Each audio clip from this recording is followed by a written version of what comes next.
Now, the law of sines is going to help us figure out some parts of a triangle if we're missing.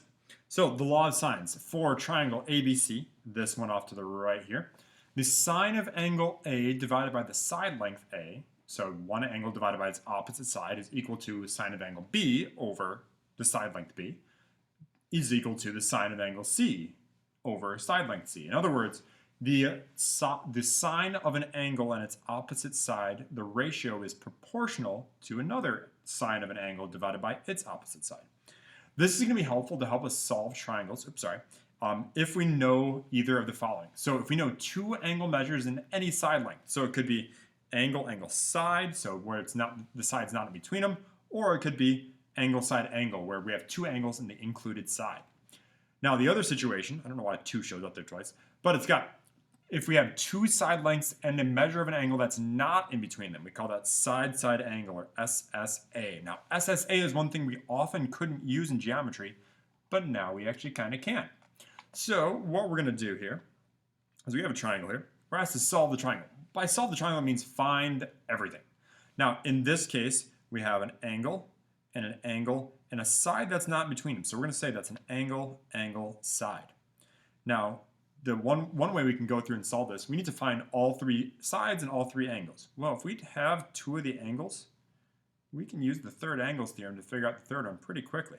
We're going to say the measure of angle E will just be 180 minus the other two. So we got minus 33 and minus 28, giving us 119 degrees.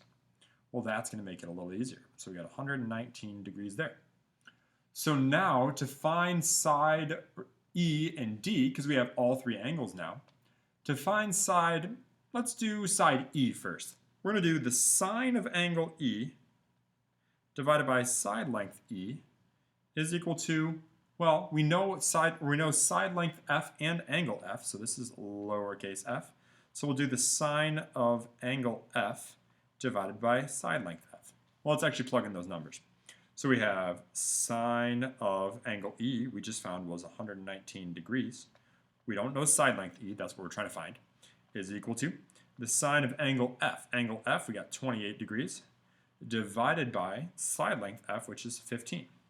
Now, just like we did in the warm-up, to solve this proportion, we'll cross multiply. So we got 15 times the sine of 119 degrees equals E times the sine of 28 degrees. Now we're trying to figure out what E is, so in order to get E all by itself, we're going to have to divide both sides by the sine of 28. And folks, thank goodness for calculators.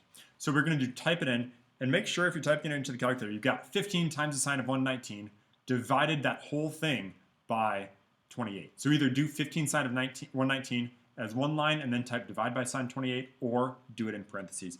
Either way, we find out that E is about 27.9.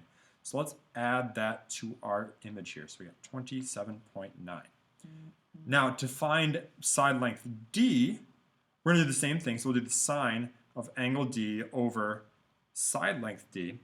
And since we estimated side length E, let's not use that one. Let's use the ones that we were given. Let's use side F and angle F because we were given those informations. Those are not rounded, or that information, it wasn't rounded.